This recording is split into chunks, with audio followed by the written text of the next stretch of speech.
The Flower Shop Block of the Month, February Flowers. How to sew the Hourglass cushion. This is part of the Flower Shop Block of the Month, which is a series of 12 panels with instructions. Cutting out. When you get your kit, open out the fabric panel and you will see there are lots of different pieces on it which all have labels above them. There's dark print hourglass squares, light print hourglass squares. There's some extra charm squares that you can use for your own makes and gift tags. All of these applique pieces you can use to add to your cushion if you want to. There's the February label that you can use to add to your items, or smaller ones that you can add to your finished quilt. The back of the cushion is divided into two pieces, the upper and the lower. You need to decide whether you want to use the flower arrangement for the front of your cushion, as we have done, or whether you want to use the more informal arrangement, the hand-tied bouquet, for yours. Making the HSTS.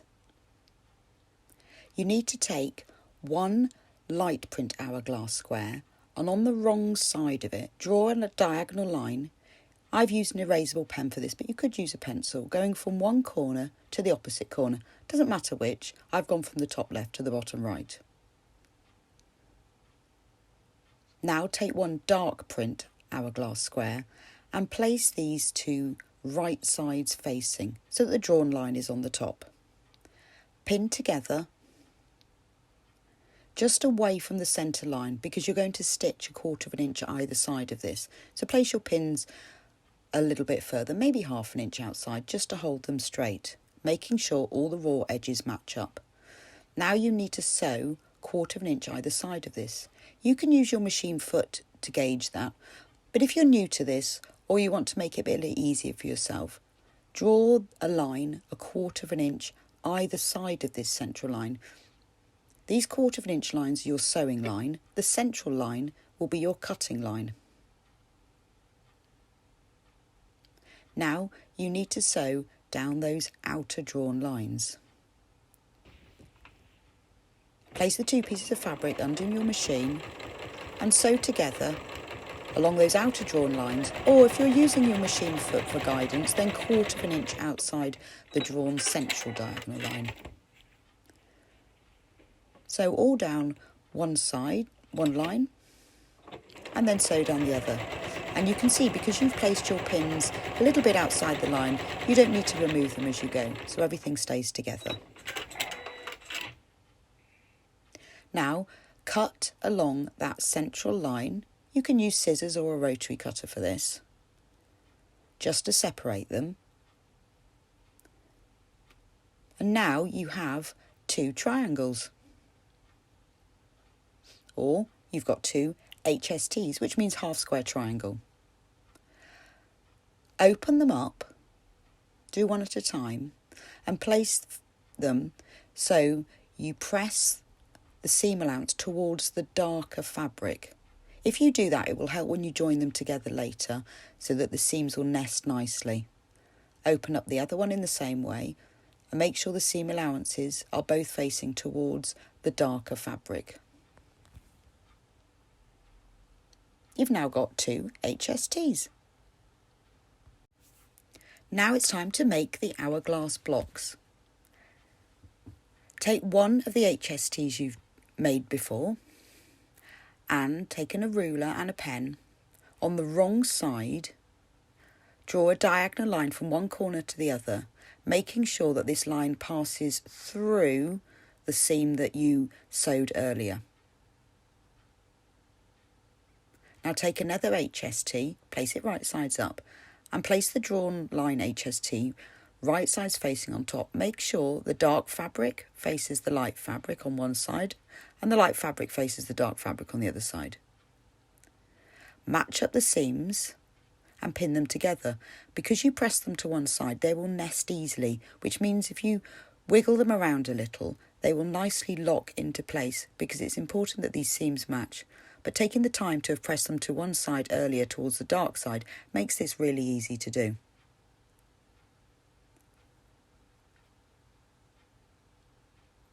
Now place a pin just to hold everything together through the drawn line. Now you're going to sew 1/4 inch either side of this line in the same way that you did when you made the HSTs. Again, if you want to be absolutely sure and to make it easier for yourself, you can draw this line into place, and this will be your sewing line, and then draw another line 1/4 inch outside that central line again.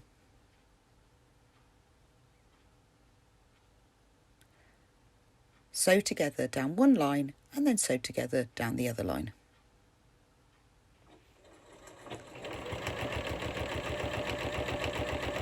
Again, if you prefer, you can use your sewing machine, the markings on your foot, to get the 1/4 inch either side of the line, or if you find it easier, draw the lines like I have. So sew together down one line and down the other. When you reach the central seam, just make sure you hold it in place so it stays lying flat and doesn't get twisted, and then you'll get neater triangles.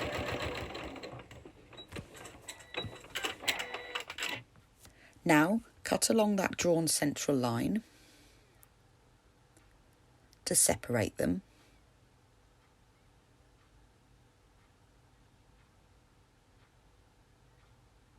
Open up one, and that is an hourglass block.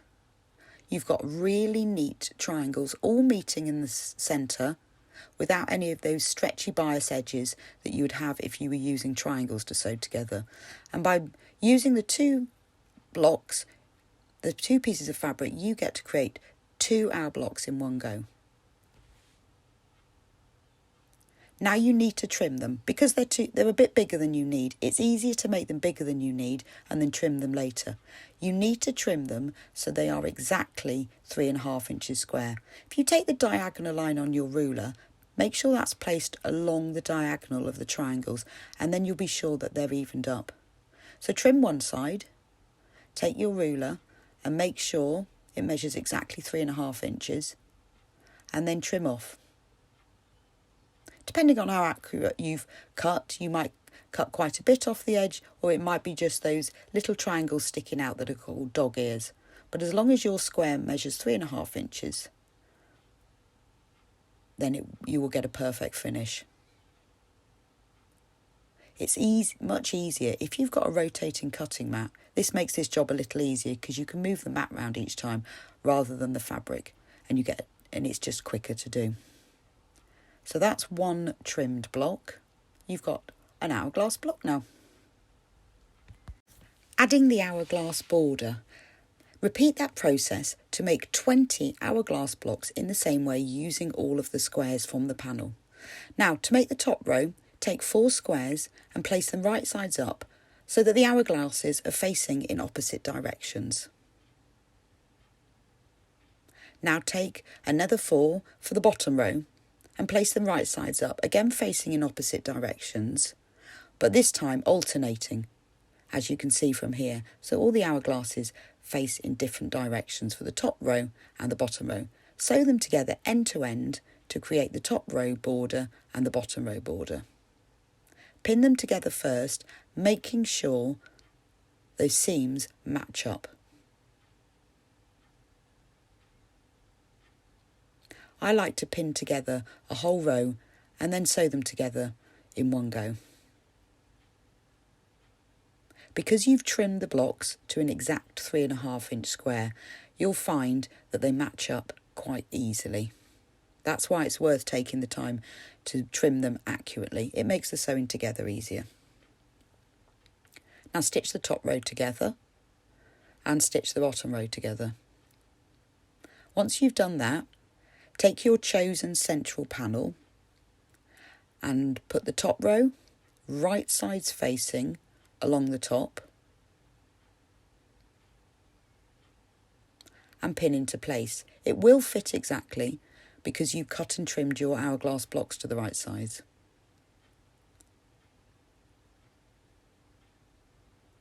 Now take the bottom row that you've joined together and place that right sides facing along the bottom edge of that central flower panel. Again, pin it into place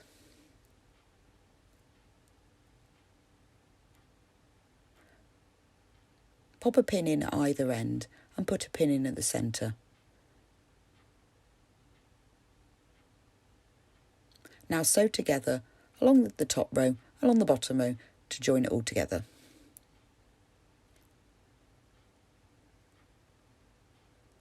Now take another 6 hourglasses and place them right sides up. Remember, they've got to face in alternate directions, so make sure that top right hand one faces the opposite way to the one on the top row, and place them together all the way down the sides. It's easy if you place them right sides up at this stage because you can make sure they're facing in opposite directions. And you can see that that side faces in opposite direction to the bottom one. Now pin them together in a row in exactly the same way you did with the top border and the bottom border. You can then put those to one side once they're pinned. Now take the final 6 hourglass blocks. Make sure you rotate them so they are facing in opposite directions because that gives you the nice hourglass appearance.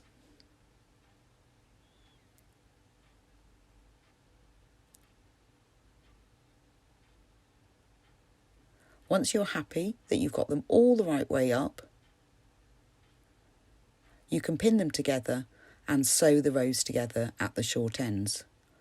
Once you've sewn the side rows together, place them right sides facing down the side and pin them into place. The only seam that you need to match up is this one that joins the top hourglass block of the side row to the hourglass block at the end of the top row. If you get that seam to match up, you'll get a nice neat finish.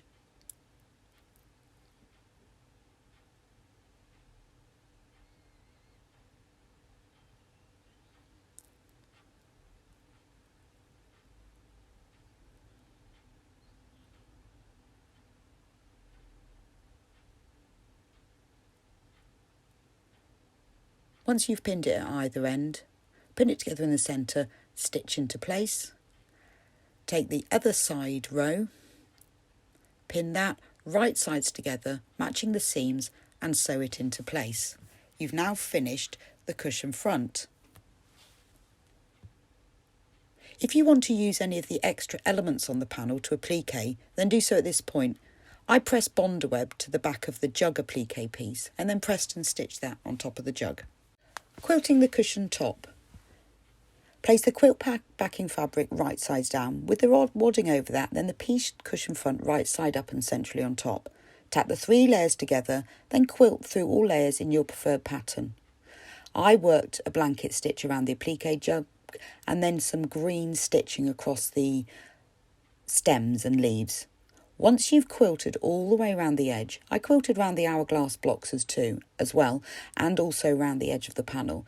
Then trim the wadding all the way round so that it's level with the fabric on the quilt top. Making the cushion back. Take the cushion back lower and the cushion back upper and place them right sides facing along the bottom of the upper and the top of the lower. Now take your tape measure and measure 2 inches in from the left hand side and mark this with a pin. Then measure 2 inches in from the right hand side and mark this with a pin.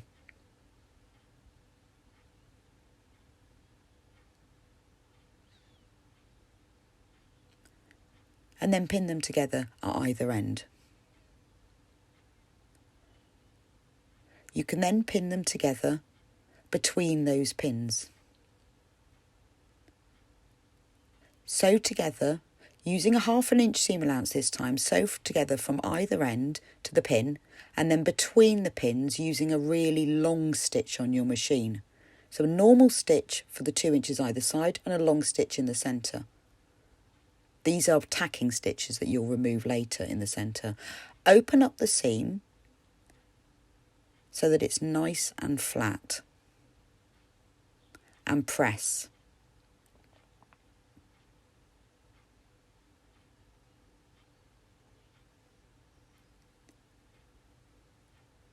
Now make sure it's placed right sides down. On the wrong side, mark where the end of those seams using the normal stitch length, that's your 2 inches mark. Mark with a pin where they stop. Those are the seams that will stay in place. Now take your zip and place it right sides down on top.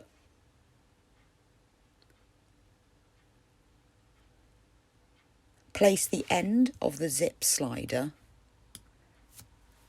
where that pin is that you've put in earlier, the 2 inch marks, because that's going to be the beginning of your zip.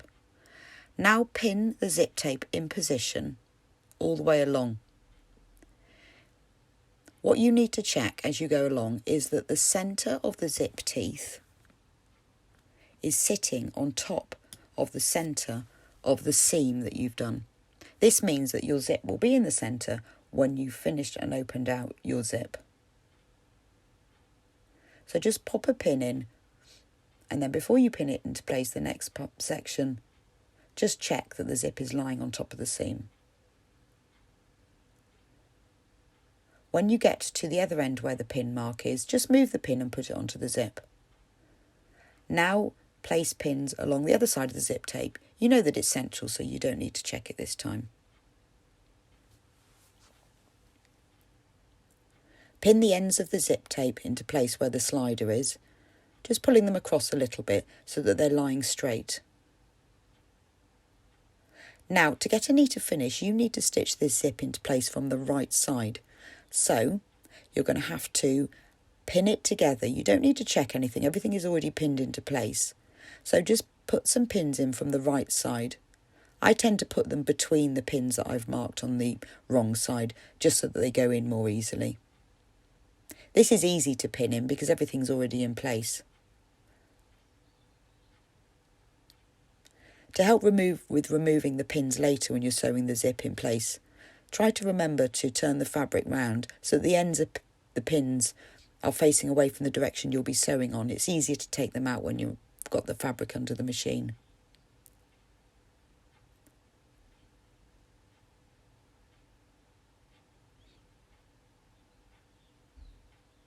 Now, once you've done that, turn it back over and remove all of these pins on the wrong side. I know this takes a little bit of time because you're putting pins in and taking them out, but it does mean that your zip is placed centrally and you can sew from the right side, which means you will get a neater finish.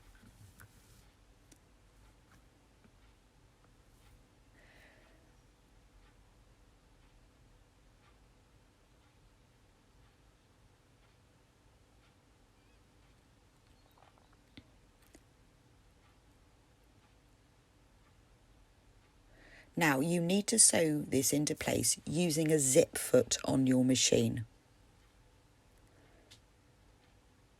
because otherwise a normal zip foot will get caught. So I've sewed it together all the way around. You can see I've moved the slider out of the way while I'm sewing so it doesn't get caught. Now those really long stitches you worked earlier using the longest stitch length on your machine, you can undo these now. You can use a seam ripper, or you can use a pair of scissors. Just be careful that you don't cut the fabric. They're quite easy to take out though, because they're using the longest stitch length.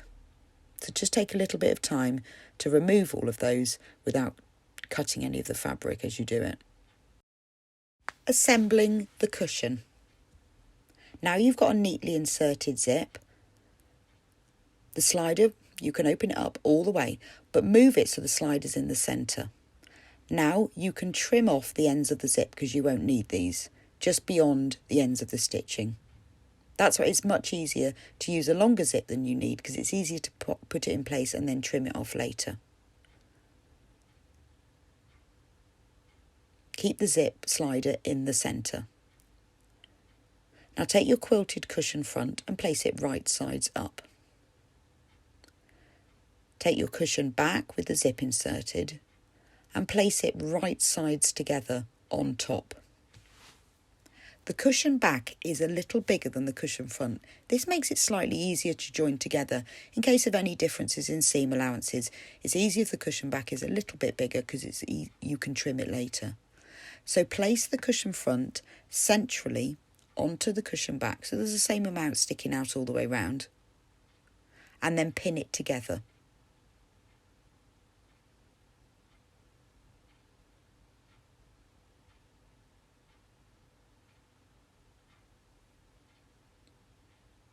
Pin it together all the way round the edge of the cushion front.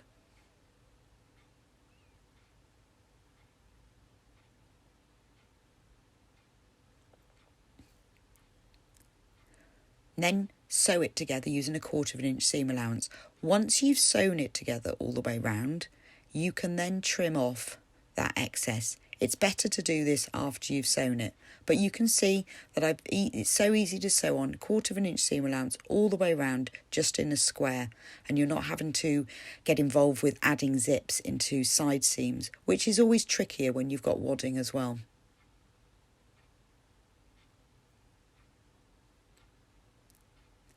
Now when you get to the corners, just clip those off. It just removes a bit of bulk in the corners and means you get a nice crisp corner when you turn the cushion right sides out. Just be careful not to cut through any of the stitches. It's just to remove a little bit of bulk. Once that's done, you can turn the cushion cover right sides out through the zip.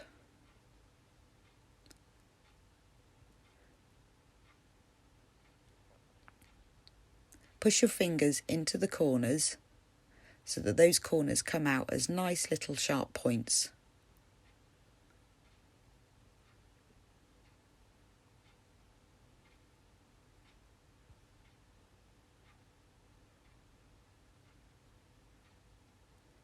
And there we have it, your finished hourglass cushion with a neatly inserted zip on the back as well. Pop your cushion pad inside, close the zip, and you're done.